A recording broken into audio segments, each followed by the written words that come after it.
Everyone, मेरा नाम है सुजाता परिहार और आप सबका स्वागत है मेरे चैनल रीड टू सक्सीड में।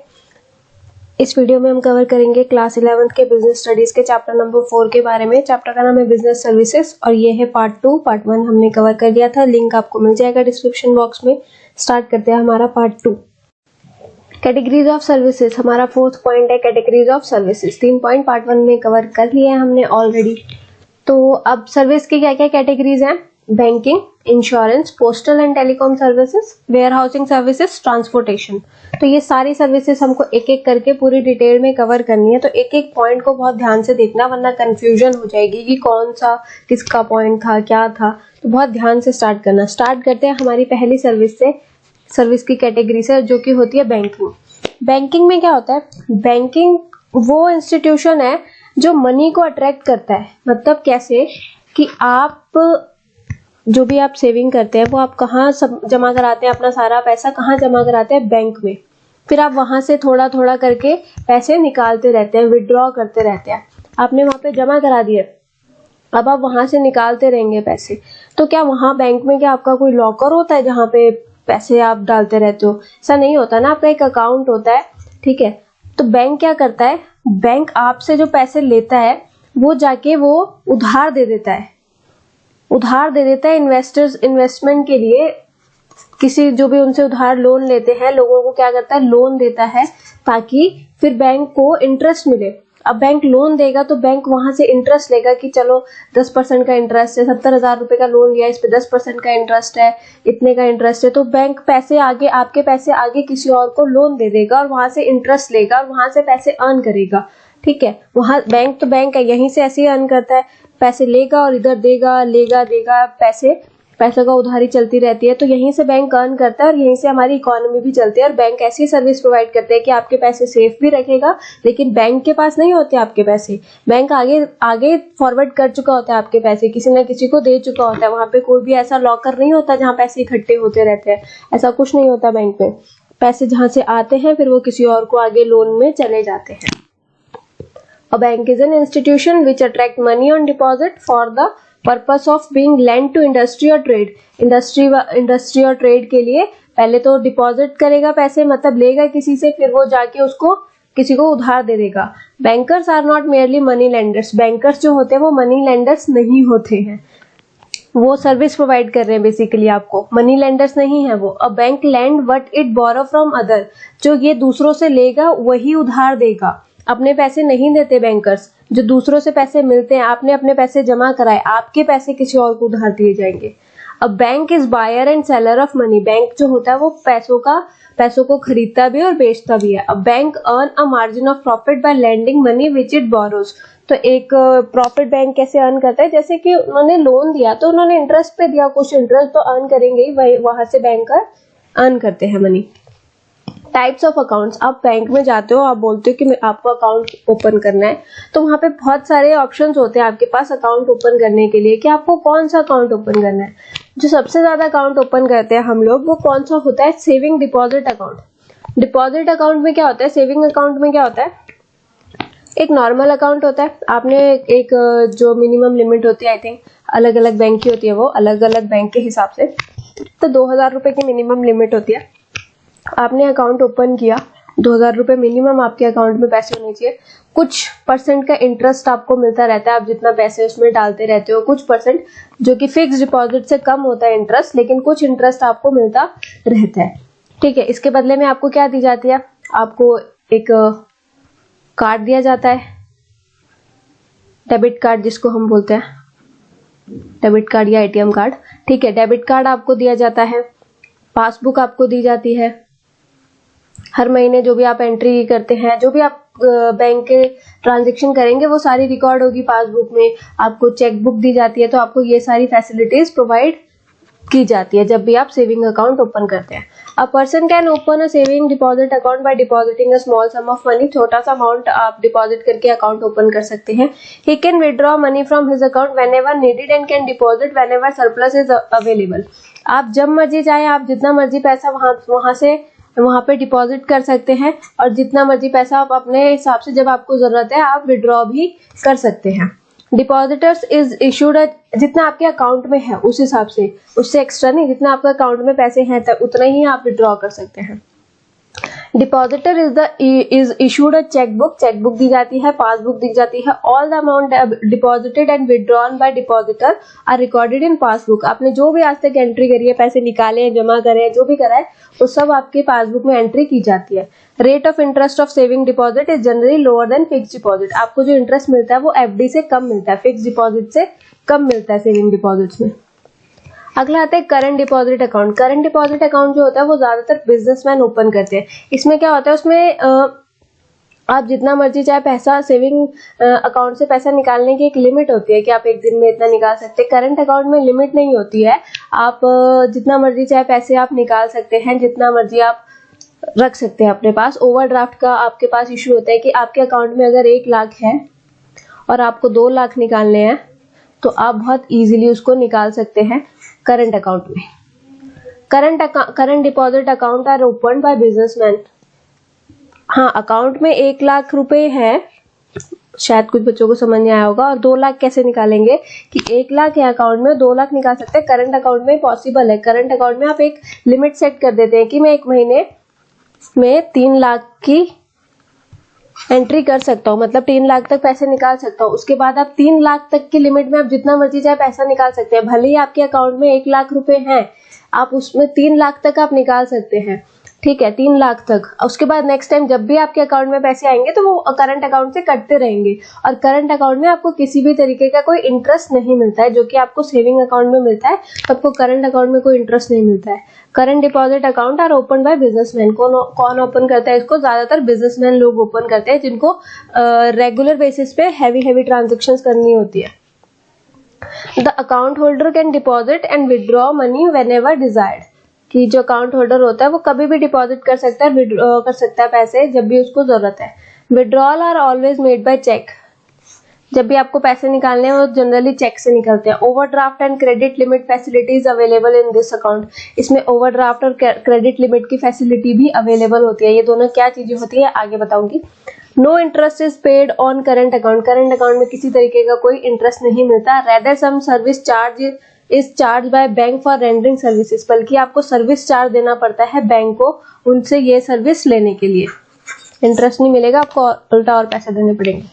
Recurring deposit account. Recurring deposit account क्या होता है? इसमें क्या होता है, आप हर महीने आप बैंक को बोल दोगे कि हर महीने में, इसको आरडी भी बोलते हैं हम, कि हर महीने में 100 रुपए की एक आरडी कराया करूंगा, कि हर महीने में आपके अकाउंट में 100 रुपए, मतलब अपने अकाउंट में आरडी में पैसे डालूंगा। हर महीने कितने? 100 रुपए।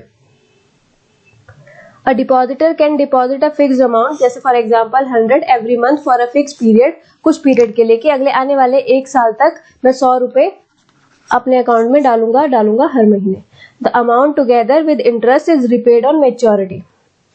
The rate of interest on recurring deposit is higher than that of saving account. इसमें जो आपको इंटरेस्ट मिलता है वो सेविंग अकाउंट से ज्यादा मिलता है। अगला आता है एफडी, फिक्स डिपॉजिट अकाउंट, कि आपने एक बड़े से अमाउंट की एफडी करा दी, कि 1 साल की मेरी एफडी कर दो, 50,000 की, चलो 50,000 मान लेते हैं, 50,000 की 1 साल की मेरी एफडी कर दो। मतलब ये पैसे आपके फिक्स हो गए, जमा हो गए अकाउंट में।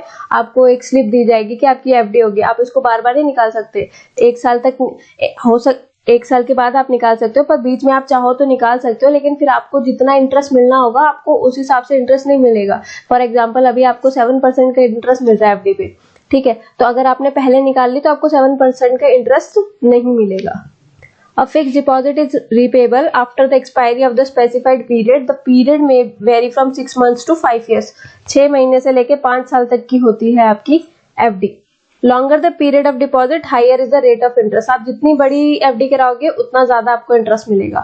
The bank issue a receipt to the depositor acknowledging the receipt called fix deposit receipt. उसके बाद आपको बैंक, जब आप एफडी कराओगे तो बैंक आपको एक रिसीट देगा, उसको बोलते हैं FD receipt. The rate of interest in FD is highest. FD में जो आपको रेट ऑफ इंटरेस्ट मिलता है वो सबसे ज्यादा मिलता है। Multiple option deposit account. अगला आता है हमारा मल्टीपल ऑप्शन डिपॉजिट अकाउंट। इसमें क्या होता है, जो डिपॉजिटर होता है उनको, उसको सेविंग अकाउंट के भी और करंट अकाउंट के दोनों के फैसिलिटीज मिलती है, ठीक है, दोनों का मिक्सचर होता है ये अकाउंट, ठीक है। और जब यहाँ पे जब आप पैसे जमा करेंगे वो आपकी एक लिमिट को क्रॉस कर जाएगा। मान लो 1 लाख की लिमिट है, जिस दिन वो अमाउंट 1 लाख से क्रॉस कर गया तो वो आपका एफडी में कन्वर्ट हो जाएगा automatically. This account offer multiple option to depositors. Multiple options होते हैं यहाँ पे डिपॉजिटर्स के पास। The account can be combination with saving और करंट अकाउंट। ये सेविंग और करंट अकाउंट का कॉम्बिनेशन होता है। In this account, the depositor can enjoy the liquidity of saving and current account and rate of interest of fixed deposit। यहाँ पे आपको saving current account की सारी जो फैसिलिटीज थी वो भी मिलेगी और रेट ऑफ इंटरेस्ट एफडी का मिलेगा। When the amount of deposit exceeds a particular limit, then automatically the amount get transferred into fixed deposit। जब आपकी लिमिट एक्सीड हो जाएगी डिपॉजिट की, कि आपने 1 लाख डिपॉजिट करने थे 1 महीने में, लेकिन आपके 2 लाख हो गए, तो ये 2 लाख की फटाफट से आपकी क्या हो जाएगी, एफडी हो जाएगी, ऑटोमेटिकली एफडी हो जाएगी, भले ही आप कराना चाहो या ना कराना चाहो।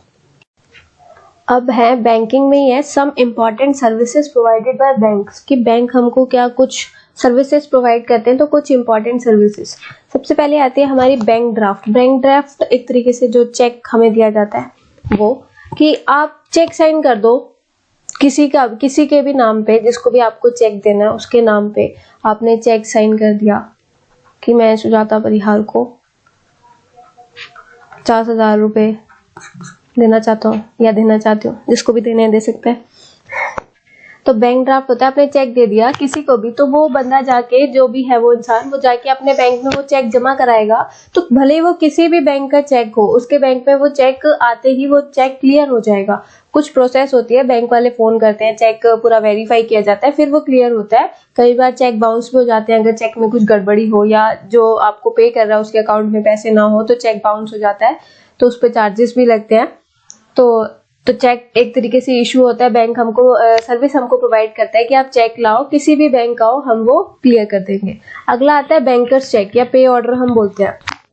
ये मतलब एक सर्टेन सम ऑफ मनी होता है जो हम किसी थर्ड पार्टी को पे करते हैं। फॉर एग्जांपल, अगर आपने ईएमआई पे कोई भी चीज खरीदी है, आपने एक मोबाइल फोन खरीदा ईएमआई पे, तो आपने पहले चेक साइन करके दे दिए कि मेरी हर महीने की ईएमआई 5,000 जाएगी। आपने पहले चेक साइन करके दे दिए, बैंक के पास आपके चेक पड़े हैं, तो हर महीने बैंक आपसे बिना पूछे वो ईएमआई यानी वो 5,000 का चेक आपके अकाउंट से डिडक्ट करता रहेगा एक पर्टिकुलर डेट को, जो भी आपने डेट सिलेक्ट करके रखी होगी कि इस दिन मेरा अमाउंट आप मेरे अकाउंट से निकाल लेना, इस दिन ये चेक क्लियर कर देना।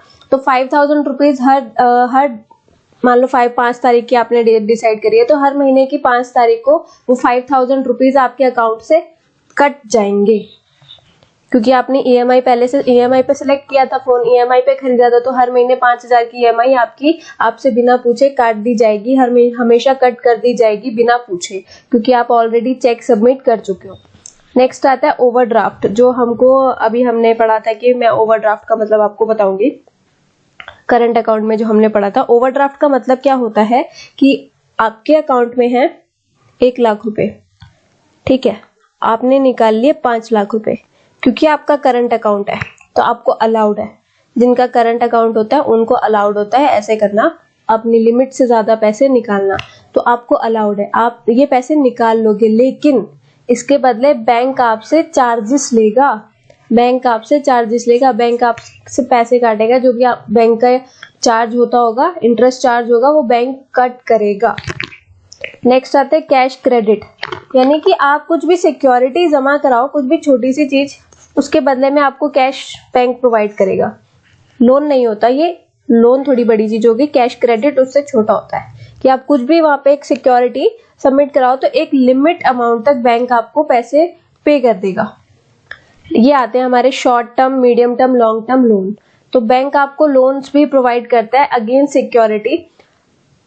सिक्योरिटी इसमें हो भी सकती है और नहीं भी हो सकती, अकॉर्डिंग टू यू बैंक आपको पैसे पे करेगा, यानी लोन देगा। अगर आपने मान लो पर्सनल लोन लेना है तो वो आपको देखेगा पहले कि आप वो पे करने लायक हो या नहीं हो।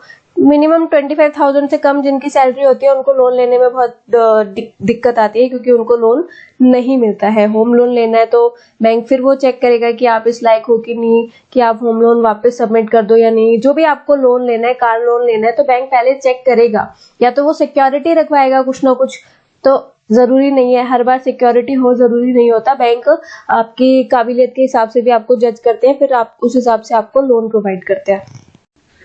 आगे आता है हमारा benefits of e banking to customer, की ई बैंकिंग के बेनिफिट्स क्या क्या हैं कस्टमर के लिए। तो सबसे पहले डिजिटल पेमेंट एंड ट्रांसपेरेंसी। जब आप डिजिटल पेमेंट करोगे तो ट्रांसपेरेंसी बनी रहेगी। With e banking there is possibility of digital payment, it promote transparency in financial statements. की आपने अकाउंट्स, आपने ई बैंकिंग जिसे कि हम ये सब चीजें यूज करते हैं, ऑनलाइन ही पैसे इधर से उधर ट्रांसफर करते रहते हैं। और कौन सा होता है, पेटीएम, गूगल पे, जितने भी होते हैं हमारे सारे के सारे, तो ये सारे ई बैंकिंग में आते हैं। तो जब आप ऑनलाइन पेमेंट कर देते हैं तो ट्रांसपेरेंसी रहती है कि वहां से तो आप क्या ही डिलीट करोगे, तो वहां पे सब सारा आपका पूरा फाइनेंशियल स्टेटमेंट क्लियर शो हो जाती है कि यहाँ आपने इसको इतने पैसे दिए थे, यहाँ से आपने इतने पैसे किसी से लिए थे, तो ये सारी चीजें इसमें क्लियर रहती है। ठीक है, 24/7 सर्विसेज होती है। ये आप रात को 1 बजे भेजो, दिन में 1 बजे भेजो, 4 बजे भेजो, 5 बजे भेजो, 24/7 सर्विसेज 365 डेज ये आपको अवेलेबल रहती है। आप बस अपना, आपके पास मोबाइल होना चाहिए, आप ये इस सर्विस का फायदा उठा सकते हो।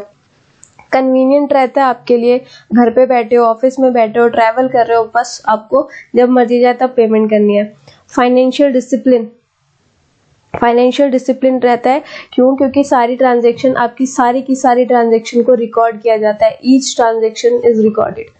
अनलिमिटेड एक्सेस होता है कि वहां पे आपको बहुत सारे कस्टमर सेटिस्फेक्शन मिल जाती है, क्योंकि बैंक्स बहुत सारे, आपको बैंक्स की ब्रांचेस होती है तो बहुत सारे बैंक आपको अलग अलग तरीके की फैसिलिटी प्रोवाइड करते हैं, आपको ब्रांच जाने की जरूरत नहीं होती है उसमें।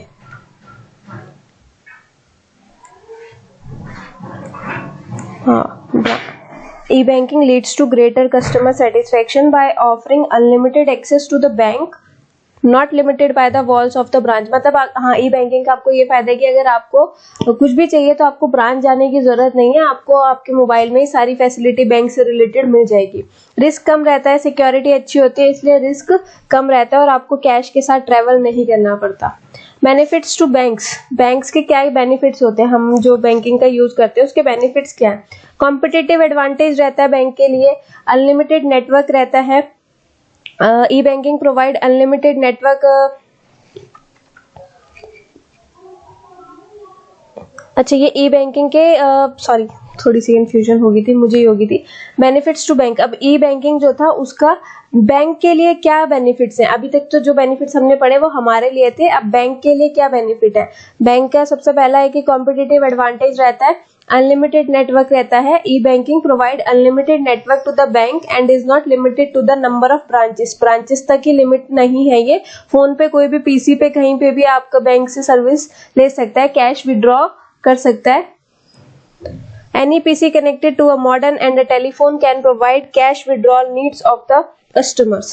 Next आता है reduced loan on branches, reduced load होगा ये, LOAD, reduced load on branches, की जो branches के ऊपर लोड होता है, यानी जो इतना सारा काम होता है उनके ऊपर, वो थोड़ा कम हो गया है ई बैंकिंग आने से। क्योंकि ई बैंकिंग से हमको क्या क्या फैसिलिटीज मिलती है, debit card, credit card, NEFT, RTGS, ATM, ई कैश।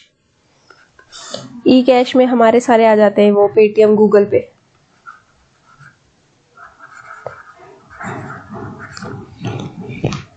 डेबिट कार्ड क्या होता है, आपको एक कार्ड दिया जाता है, जब भी आप एटीएम में जाके उस कार्ड को लगाते हो तो आप पैसे निकल के आ जाते हैं, जादुई कार्ड है। क्रेडिट कार्ड दिया जाता है, इसमें आप ओवरड्राफ्ट की फैसिलिटी यूज कर सकते हो।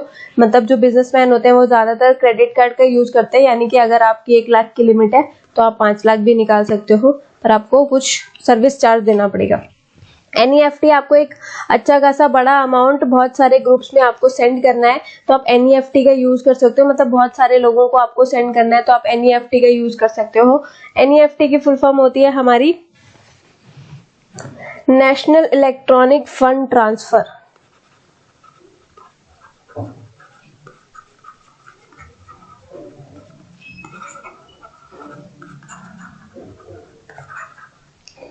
एनईएफटी की कोई लिमिट नहीं होती, आप जितना मर्जी चाहे अमाउंट आप सबमिट कर सकते हो, जितना मर्जी आप पेमेंट कर सकते हो। एनईएफटी की कोई लिमिट नहीं होती, पर एनईएफटी से जब आप पैसे पे करोगे किसी को तो उसको उस तक पहुंचने में थोड़ा सा टाइम लग जाएगा। नेक्स्ट आता है आरटीजीएस यानी कि real time gross settlement.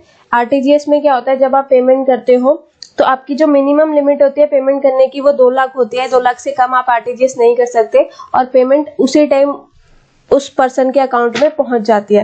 Next आता है एटीएम। एटीएम फैसिलिटी आपको अवेलेबल होती है 24/7 365 डेज। आप जब मर्जी चाहे वहां पे अपना क्रेडिट डेबिट कार्ड ले जाके पैसे विड्रॉ कर सकते हो। अगला आता है ई कैश डिजिटल कैश यानी कि आपके पास इंटरनेट होगा, ईमेल, आपके अपने मोबाइल में आपको बहुत सारी फैसिलिटीज अवेलेबल होंगी। तो ई बैंकिंग में ये सारी फैसिलिटीज बैंक को मिलती है और हमको भी मिलती है कि मतलब अगर गूगल पे यूज कर रहे हो तो बस आप वहीं से पेमेंट कर दो, बैंक जाने की भी जरूरत नहीं है। बैंक का भी काम कम होता है कि आपके पास कस्टमर नहीं आया।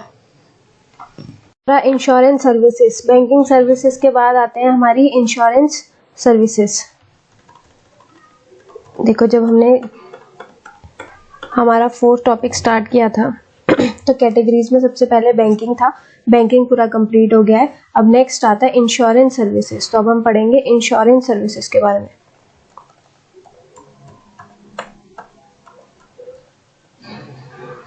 इंश्योरेंस सर्विसेज में 2 पार्टी इंक्लूड होती है, एक इंश्योरर जो आपको इंश्योरेंस करके देगा और एक इंश्योर्ड जो इंश्योरेंस करवा रहा होगा। किसी भी चीज की आप इंश्योरेंस करवा सकते हो, life insurance, fire insurance, marine insurance. तो जहां पे भी आपको किसी नुकसान होने का डर है वहां पे आप इंश्योरेंस करवा सकते हो।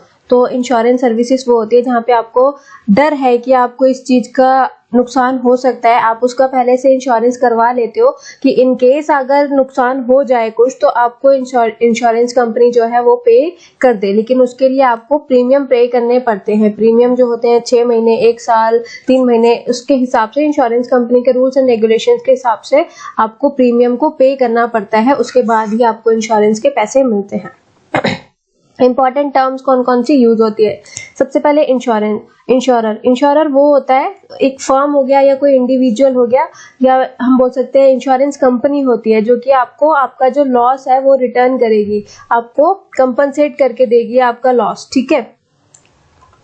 इंश्योर्ड वो होता है जो इंडिविजुअल हो गया या कोई कंपनी हो गई जो कि अपने लॉस को कंपनसेट करवाना चाहता है और वो प्रीमियम पे करता है। जिस प्रीमियम पे करता है इंश्योर्ड पे रेगुलर अमाउंट ऑफ प्रीमियम, ताकि उसका जो लॉस है वो एट एक पॉइंट के बाद अगर उसको कुछ लॉस हो तो वो कंपनसेट हो सके। कौन कंपनसेट करेगा? इंश्योरेंस कंपनी, यानी कि इंश्योरर कंपनसेट करेगा। करवा कौन रहा है? इंश्योर्ड करवा रहा है। Happening of the event, it refers to the subject matter of policy or the kind of losses covered under the policy। कि ये वो है मतलब जिसका आपने इंश्योरेंस ले रखा है, कि किस चीज का आपने इंश्योरेंस ले रखा है। जैसे कि फायर इंश्योरेंस हो गया। फायर इंश्योरेंस अगर आपने लिया है तो जब फायर लगेगी, जब आग लगेगी तभी आपको उसका पैसा मिलेगा। आग लगने से अगर नुकसान होगा तभी आपको पैसे मिलेंगे। फायर की जगह अगर बाढ़ आ गई, पानी वानी आ गया तो आप फिर इंश्योरेंस कंपनी से पैसे मांगने जाओगे, पानी की वजह से मेरा सारा सामान खराब हो गया तो अब मुझे पैसे पे करो। तो इंश्योरेंस कंपनी आपको पैसे पे नहीं करेगी, क्योंकि आपने क्या ले रखा है? आपने फायर इंश्योरेंस ले रखी है। तो जब फायर लगेगी, आग लगेगी, तभी आपको इंश्योरेंस कंपनी पे करेगी। प्रीमियम अमाउंट होता है जो आपको पे करना होता है, इंश्योर्ड को पे करना होता है। क्वार्टरली, हाफ ईयरली या एनुअली आपको पे करना होता है। इंश्योर्ड को पे करना होता है किसको? इंश्योरर को, ताकि वो जब उसको लॉस हो तो कंपनसेशन मिल सके। अब कुछ प्रिंसिपल्स आते हैं इंश्योरेंस के। इंश्योरेंस जो होता है कुछ प्रिंसिपल्स पे बेस्ड होता है। तो पहला प्रिंसिपल है principle of utmost good faith, कि यहाँ पे किसी भी तरीके का झूठ, फरेब ये सब नहीं चलता। आपको हर चीज सच सच बतानी पड़ती है। अगर आपने नहीं बताई, छुपाई, तो आपको आपके पैसे नहीं मिलेंगे। ठीक है। According to this principle insurance is a contract based on faith. ये फेथ के ऊपर कॉन्ट्रैक्ट बेस्ड होता है। The insured and insurer must disclose all the material facts to each other and both the party should not hide any fact related to insurance policy from each other. कि दोनों को, जो insurance करवा रहा है और जो इंश्योरेंस कर रहा है, जो भी जो भी चीजें हैं उस पर्टिकुलर इंश्योरेंस से रिलेटेड वो दोनों को एक दूसरे को बतानी पड़ेगी, कोई भी किसी से कुछ ना छुपाए। If the insured hides any material fact from the insurance company and later on the insurance comes to know about it then he can refuse to pay compensation. अगर आप इंश्योर्ड हैं, आप कुछ इंश्योरेंस करवा रहे हैं, आपने अपने इंश्योरेंस कंपनी से कुछ चीजें छुपाई और बाद में आपकी इंश्योरेंस कंपनी को वो चीजें पता चल गई, तो वो आपको कंपनसेशन पे करने से मना कर सकते हैं। Failure to make disclosure of material fact by the insured makes the contract of insurance voidable at the discretion of the insurance। अगर आप ढंग से अपने जो भी फैक्ट्स हैं वो नहीं डिस्क्लोज करते, नहीं बताते, तो voidable हो जाएगा आपका कॉन्ट्रैक्ट। नेक्स्ट आता है फॉर एग्जाम्पल, एक एग्जाम्पल दे देते हैं। If person has taken a life insurance policy bye hiding the fact that he is a heart patient and later on the if the insured dies of a heart attack, then the insurance company can refuse to pay the compensation because the material fact was hidden by the insured। कि अगर किसी ने life insurance ले रखी है लेकिन उसने अपनी इंश्योरेंस कंपनी को ये नहीं बताया कि वो हार्ट पेशेंट है और बाद में उसकी हार्ट अटैक से डेथ हो जाती है, तो इंश्योरेंस कंपनी पे करने से रिफ्यूज कर सकती है, कंपनसेशन देने से रिफ्यूज कर सकती है। क्यों? क्योंकि जो इंश्योर्ड था उसने नहीं बताया उनको कि वो ऑलरेडी हार्ट पेशेंट है। नेक्स्ट आता है प्रिंसिपल ऑफ इंश्योरेबल इंटरेस्ट। जिसका इंटरेस्ट हो रहा है, जिसका इंश्योरेंस हो रहा है, उसको पता होना चाहिए, उसका पूरा पूरा इंटरेस्ट होना चाहिए। आप सड़क पे चलते हुए किसी भी पर्सन का इंश्योरेंस नहीं करा सकते कि ये जो बंदा जा रहा है आप किसी को बोलोगे कि इसकी इंश्योरेंस कर दो, ऐसे नहीं कर सकते। According to this principle, the insured must have an insurable interest in the subject matter of insurance policy। जिसका इंश्योरेंस हो रहा है उसको इंटरेस्ट होना चाहिए, उसको पता होना चाहिए इंश्योरेंस पॉलिसी के बारे में।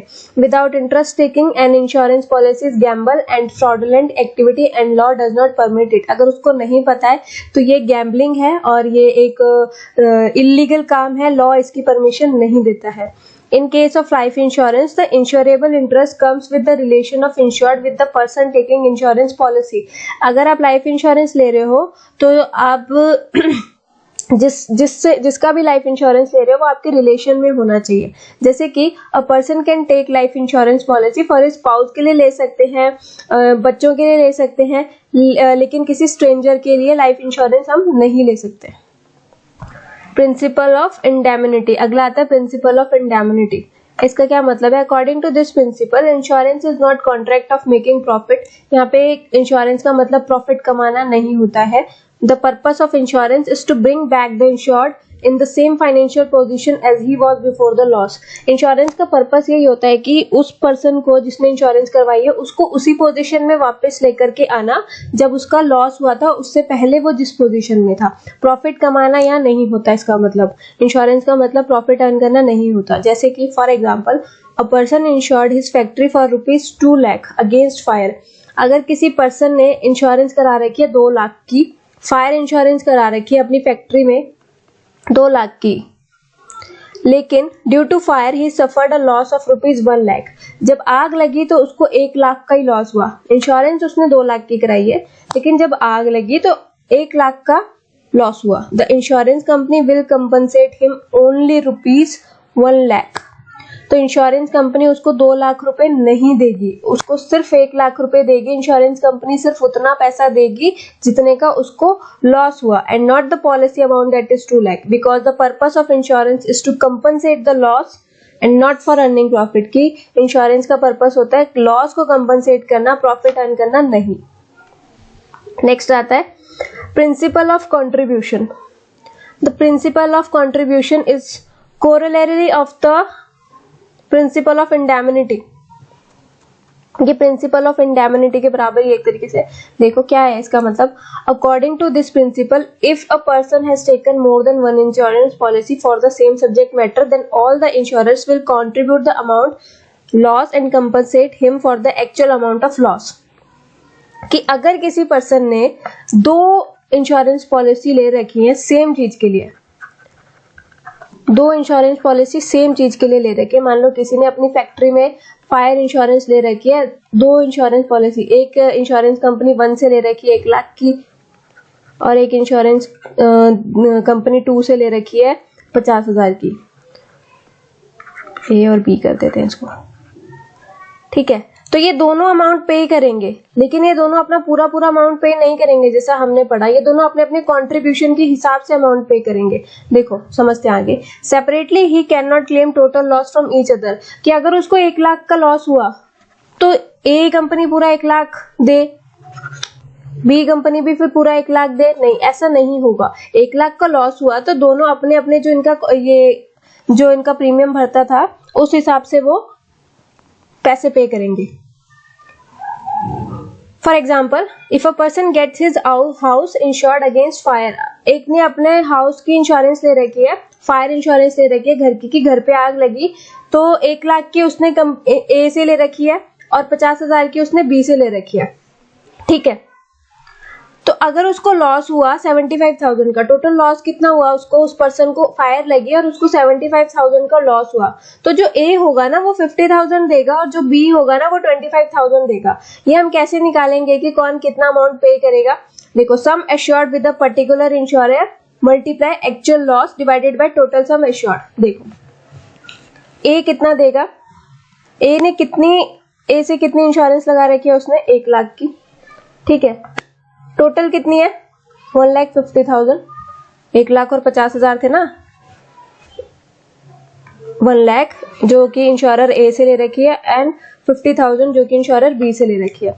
तो ए वाली 1 लाख की थी, लेकिन टोटल थे 1,50,000, लॉस कितने का हुआ, 75,000 का। तो आप इसको सॉल्व करोगे तो आपका आ जाएगा आंसर 50,000। और बी का कैसे निकालेंगे, बी का भी ऐसे निकालेंगे, बी का कितना था 50,000, टोटल है 1,50,000, लॉस हुआ 75,000 का, आ गया बी कितना पे करेगा 25,000। नेक्स्ट आता है principle of subrogation. According to this principle, after paying the compensation the insurer step into the shoes of the insured. In other words, when the insured is compensated for the loss or damage to the property insured by him, the right of ownership of such property passes on the insurer. This is also corollary to the principle of indemnity, because once the compensation is given, later on if insured realizes some money by sale of damaged property, that will bring profit for him, and insurance is not a contract of making profit. देखो इसका क्या मतलब है कि अगर आपने एक particular चीज से आपको नुकसान हुआ, तो नुकसान होने के बाद वो चीज इंश्योरर की बन गई, फिर उस पर आपका कोई राइट नहीं रह जाता है, उस पर आपका कोई राइट नहीं रह जाता।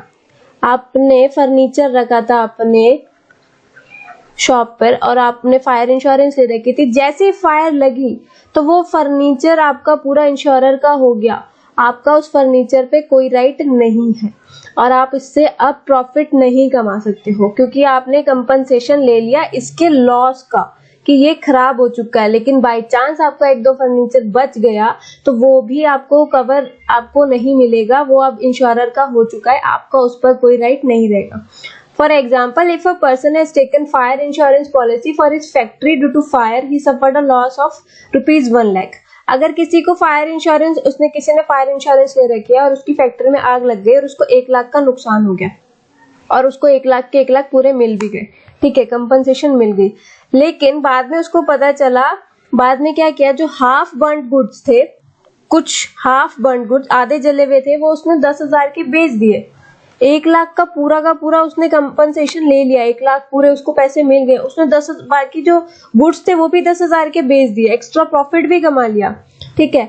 तो ऐसा नहीं कर सकता वो, तो ये जो 10,000 के उसने बेचे ये इंश्योरेंस कंपनी को मिलेंगे, ना कि उस इंश्योर्ड को मिलेंगे जिसने बेचे, जिसको जो मालिक था जिसने इंश्योरेंस कराई थी उसको नहीं मिलेंगे। ये 10,000 जाके किसको मिलेंगे, इंश्योरेंस कंपनी को, इंश्योरर को, इंश्योरेंस कंपनी के पैसे होंगे ये प्रॉफिट अब उसका नहीं रहा, because insured has already got full compensation for the loss, क्योंकि उसको ऑलरेडी पूरा कंपनसेशन मिल चुका है।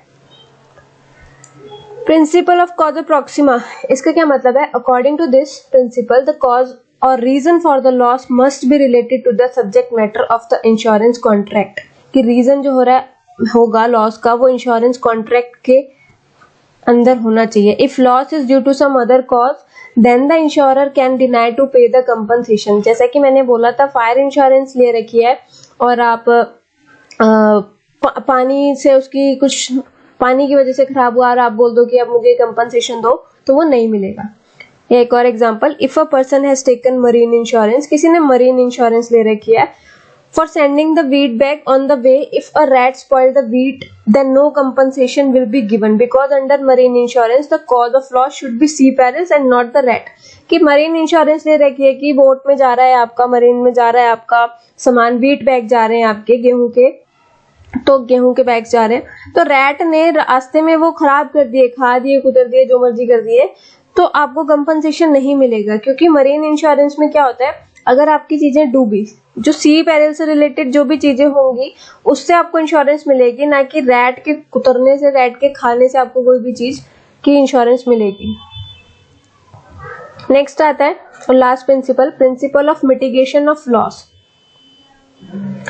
देखो, according to this principle the insured must take care of his property और subject matter of insurance in the same way as he would take care without taking the insurance policy. अच्छा, आगे बढ़ लेते हैं पहले। The insured should not become careless of his property after taking insurance policy. It is the duty of the insured to make a reasonable effort and take all available precaution to save the insured property.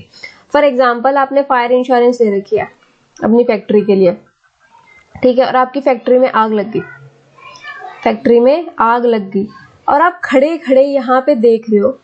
क्यों? क्योंकि बोला मैंने तो insurance ले रखी है, लग गई तो लग गई, अब क्या कर सकते हैं, पैसा मिल जाएगा, मैंने तो इंश्योरेंस ले रखी है। अगर आपने ऐसा किया तो आपको कोई पैसा नहीं मिलेगा।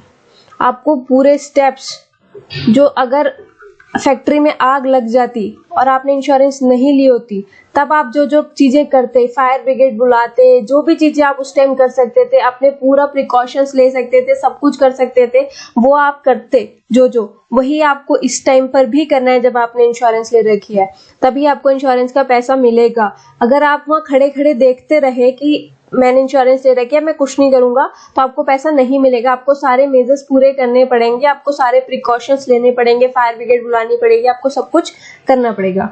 If a person has taken fire insurance policy for his house, अपने हाउस के लिए, और and fire break out, he should take all the measures to stop the fire.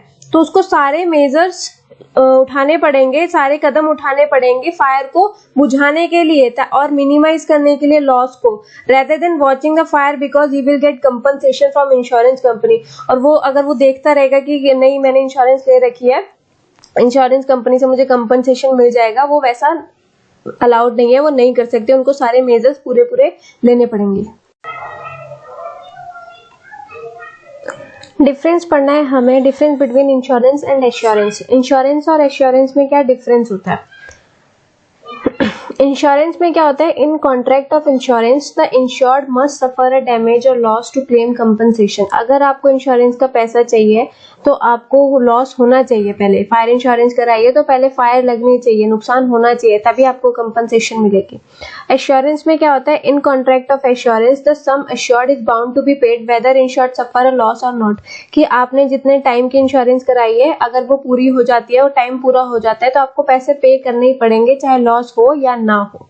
The term insurance is used when risk is uncertain. It may or may not happen. Insurance में जो risk होता है वो हो सकता है और नहीं भी हो सकता, अनसर्टेन होता है, फिक्स नहीं होता है। यहाँ पे रिस्क सर्टेन होता है कि वो होगा ही होगा किसी ना किसी दिन, तो ये होगा। Insurance in insurance the compensation is paid only on happening of event. यहाँ पे कंपनसेशन तभी आपको पूरा होगा जब event happening of an event, जिसकी भी आपने इंश्योरेंस ले रखी है, जब वो नुकसान होगा। In assurance the compensation is paid whether the event happen और नॉट।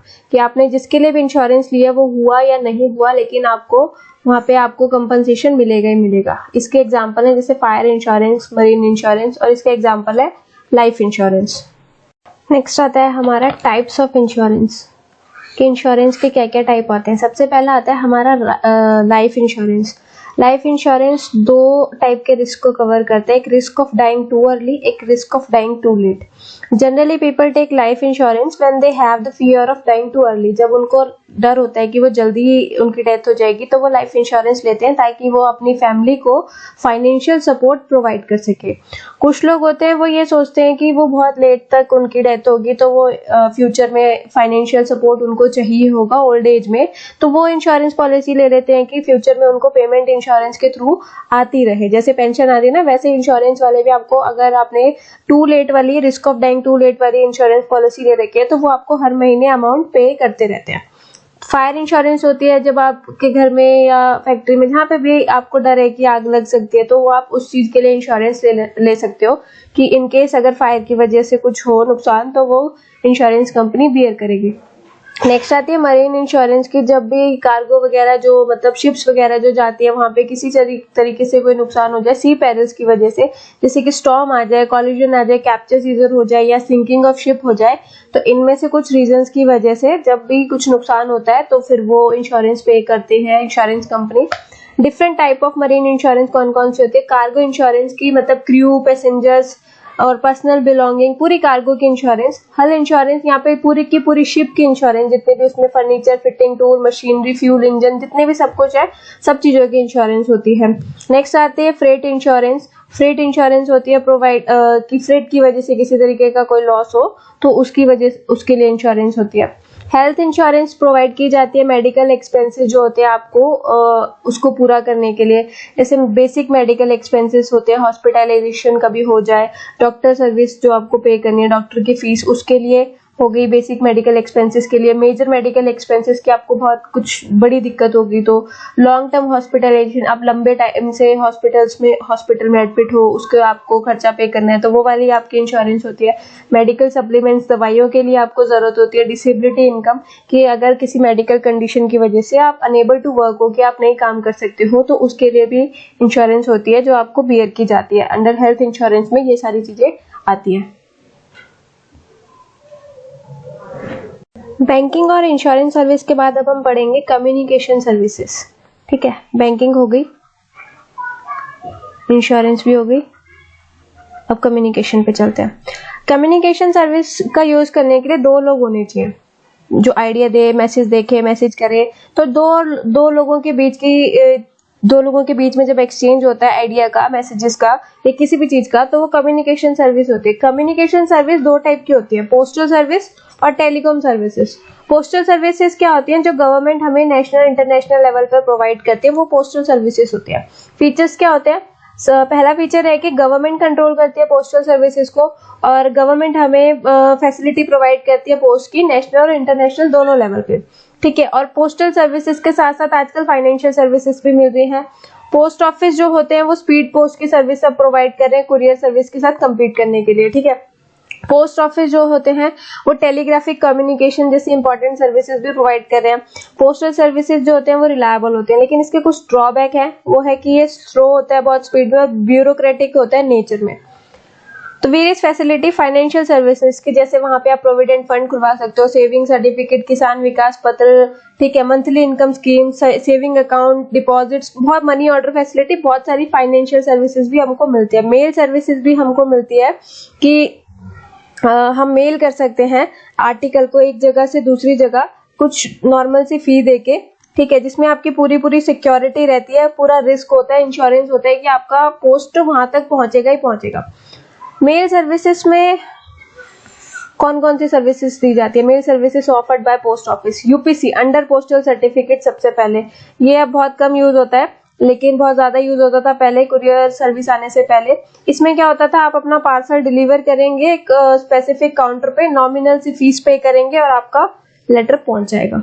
रजिस्टर्ड पोस्ट, इसमें क्या होता है, आप जो एड्रेस लिखेंगे वो उसी एड्रेस पे जाएगा। ठीक है, जो भी आपने लिखा होगा पूरा एग्जैक्ट उसी जगह पे जाएगा। लेकिन जो यूपीसी में आप भेजते थे वो letter send under UPC may reach addresses or may not. UPC में इसमें चांसेस रहते थे कि शायद पहुंचे ना पहुंचे, पर इसमें चला जाता है। पार्सल पोस्ट, इसमें क्या होता है, पोस्टल डिपार्टमेंट की सर्विस है ये। इसमें आप कंट्री में या आउटसाइड कंट्री कुछ भी भेजना चाहे तो आप भेज सकते हैं, बहुत इकोनॉमिकल वे होता है ये कोई भी पार्सल आपको भेजने के लिए। स्पीड पोस्ट है कि अगर आप चाहते हैं आपका जो भी पोस्ट है वो जल्दी से जल्दी पहुंच जाए तो आप स्पीड पोस्ट कर सकते हैं। कुरियर सर्विस है, डेस्क टू डेस्क सर्विसेज बहुत फास्टर होती है, बहुत रिलायबल होती है, तो बाकी सर्विसेज से चीपर भी होती है, तो ये सबसे ज्यादा फेमस सर्विस है। बाकी सर्विसेज, अदर सर्विसेज कौन सी होती है, जैसे इंटरनेशनल मनी ट्रांसफर करना, ई बिल पोस्ट फैसिलिटी, ये भी प्रोवाइड करते हैं हमको पोस्टल सर्विसेज। पोस्टल सर्विसेज हो गया, 2 पॉइंट थे देखो जो हमने पढ़े थे। कम्युनिकेशन सर्विस के, एक पोस्टल सर्विस था, अब दूसरा टेलीकॉम सर्विसेज। पोस्टल सर्विसेज देख लिया। टेलीकॉम सर्विसेज क्या होते हैं? बैकबोन होती है किसी भी बिजनेस एक्टिविटी के लिए। सारी बिजनेस को टेलीकॉम सर्विसेज की जरूरत पड़ती है, ठीक है। टाइप्स ऑफ टेलीकॉम सर्विसेज कौन सी होती है? सबसे पहले सेलुलर मोबाइल सर्विस, जो आपके हाथ में जो फोन है वो, या वॉइस मैसेज भेज रहे हो, इन नॉन वॉइस मैसेजेस भेज रहे हो। डाटा सर्विस होगी, जैसे कि पीसीओ वगैरह हो गए, ये सब भी हमको इंटरकनेक्टिविटी के लिए प्रोवाइड की जाती है, एक ये टेलीकॉम सर्विस की तरह है। रेडियो पेजिंग सर्विसेज, जो रेडियो होगी, रेडियो पे आप कोई भी चीज किसी तक पहुंचाना चाहो पहुंचा सकते हो। फिक्स लाइन सर्विसेज होगी, जैसे ऑफिस में एक ही लाइन पे बहुत सारे फोन कनेक्टेड होते हैं तो वो वाली सर्विस होगी कि सेम केबल पे। केबल सर्विसेज, जैसे टीवी चलता है, आपने केबल सर्विस, आपने अपने टीवी के लिए केबल सर्विस ले रखी है और वो उस केबल वाले ने वो केबल सर्विस आपके घर के अलावा और कई जगह दे रखी है, तो एक ही लाइन पे बहुत सारी केबल सर्विसेज हमको प्रोवाइड हो रखी है। वीसेट हो गया। रिमोट एरियाज में ये चीजें यूज होती है बहुत ज्यादा, अनइंटरप्टेड, जैसे न्यूज़पेपर प्रोवाइड करना ऑनलाइन मार्केट रेट पे, ठीक है। एजुकेशन प्रोवाइड करना।